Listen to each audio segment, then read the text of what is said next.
In May 1997, rock abruptly lost one of its most talented individuals when 30-year-old songwriter Jeff Buckley drowned in the Mississippi River. Jeff's recorded legacy is all too brief. The astonishing breadth, sensitivity and versatility of his songwriting were encapsulated in 1994's Grace, the only album released during his lifetime which is still widely regarded by critics and musicians alike as a milestone of modern rock. The tragedy of the young Buckley's death is all the more poignant, given that the equally legendary father he barely knew, songwriter Tim Buckley, likewise died prematurely in 1975, aged only 26. Sometimes I wonder, do you ever think of me? I this whole world will never change.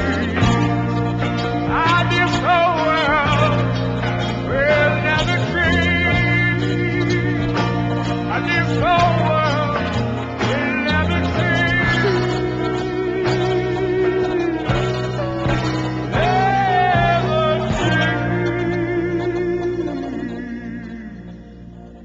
Mainstream success was to elude father and son alike, and what either or both might have achieved, we can only wonder. Despite a widespread tendency to sanctify the memory of dead musicians, those who met Jeff Buckley remember a genuinely humble man, passionate not only about his music, but in love with life itself. He seems to have been genuinely astonished at the near-fanatical zeal of his fans and followers. While Buckley's music resonates with intensity and angst, he remained nevertheless an ordinary man, blessed with an extraordinary talent. Certainly, he had no yearning for the cult status enjoyed by the likes of Kurt Cobain or Nick Drake, or indeed his own father. And while the world may never see his like again, fans of his music are thankful that he was here at all.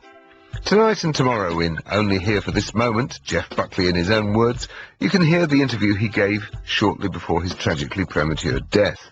Jeff reflects on his childhood, the songs on his debut album Grace, and the difficulties of living down the next big thing tag attached to him by an ever more hysterical media. I actually read in Mojo, the guy sort of called me on the fact that I'm not really good at taking compliments. And I'm not, but I learned to say thank you because I know it's only meant honestly, but usually I'm sort of apprehensive to accept a kind of superlative that's like, well, you're at the forefront of the alternative scene, and obviously you're the new age of, what's to come in rock. And I go, no, I'm not, and they think I'm an arrogant bastard. But it's not that at all. It's just, I'm just glad that people like it. I always ask my management not to give me my press. Please don't give me my press. But they do, because I think they want me to see something. So I read through like a stack of it from like a given month or so, and then I just throw it away in the garbage. It's good.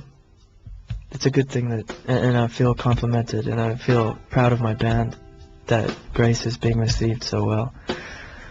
But I can't help but be the maker of it, and as the maker, I see just evolution, an evolution that's happened from the time that we recorded Grace, and I see total imperfections. And I mean, I walked in the room, and you were playing Eternal Life, and that's a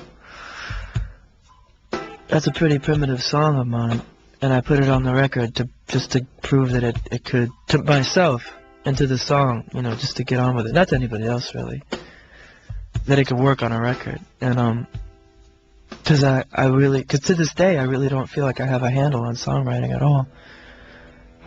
Pretty much at the beginning all the time. And we have a new version of it, a third version of it, and final version of Eternal Life. But there was this riff that I heard that I wanted to point to sort of the direction that's sort of happening now. People who are journalists it's a different sort of criteria because they just have a different experience of popular music, and they're expected to expound on the importance of this in the alternative field, and how is this naff, and how is this not. And, all over the country, all over the world. It's just different. and they could lose their job, and then some other person will take over. I could have like a completely benevolent guy who loves my butt, and then, you know, Generalissimo Francisco Franco, a journalist, walks in and says, "This guy's completely crap." You know, just like that Mojo piece about Neil Young. And like there was the one guy, I actually met that guy, Dave Marsh, just going on and on about how Neil Young is just totally second rate. And the question is, who is he to say that? Well, he's Dave Marsh, and he has a right to. The only difference between Dave Marsh and your average schmuck on the street, like me, is that he has a terribly highly public voice and a really big circulation with no rebuttal. So that's a little bit different than real people liking Neil Young. And the only thing that the thing that redeems that is Neil Young and the people that love him, and that the art will last forever and ever, and that article will go up in smoke. But there was just like a whole criteria involved in like what is a first-rate artist. I never saw a critic make an album, and you know, people are totally free to judge. I mean, obviously, I swoon over somebody or I completely diss them, but in my soul, I believe that, you know, that they should be allowed to exist. There was a time in my childhood when I really wanted to be a paleontologist. Although I said archaeologist because I didn't know that, you know, it's basically I was totally into dinosaurs. That's all I loved. That's all I do. I knew all the names, blah blah blah. But no, it's pretty much music. I just pretty much always felt close to it, and that it gave me, you know, I was brightened by it. It gave me, I sort of understood it and got anything from pure fantasy from it, or a real logical understanding of things, and understood a lot of things about art through it. It's a pretty good medium. You can really feel united just by listening to the radio, and there's a song that comes on, and everybody's listening to it at the same time, absolutely at the same time. That's the cool thing about radio. But it's music that binds people together a lot of times, even, you know, with stuff they hate. And you can constantly DJ yourself every day. You know, you have your night music, your morning music, your afternoon music, your road music, your sex music, your hate music. Music will come out and surround your room again. You know, if it's something that you've held in the closet for a long time. I think it was somebody in Sway that said, "Videos are a tyranny." I think it was them. And that phrase stuck out to me. I was like, yeah, it is. It's a brand new, newfangled tyranny. Thank God. But it's not new.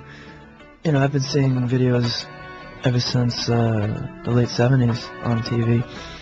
But they were, you know, like on the channels you get anything from like Zappa's Bigford claymation to the Residents videos to Stevie Winwood videos to Soft Cell, and even Philip Glass videos, and all kinds of pop videos. But as a concern, it's quite new, and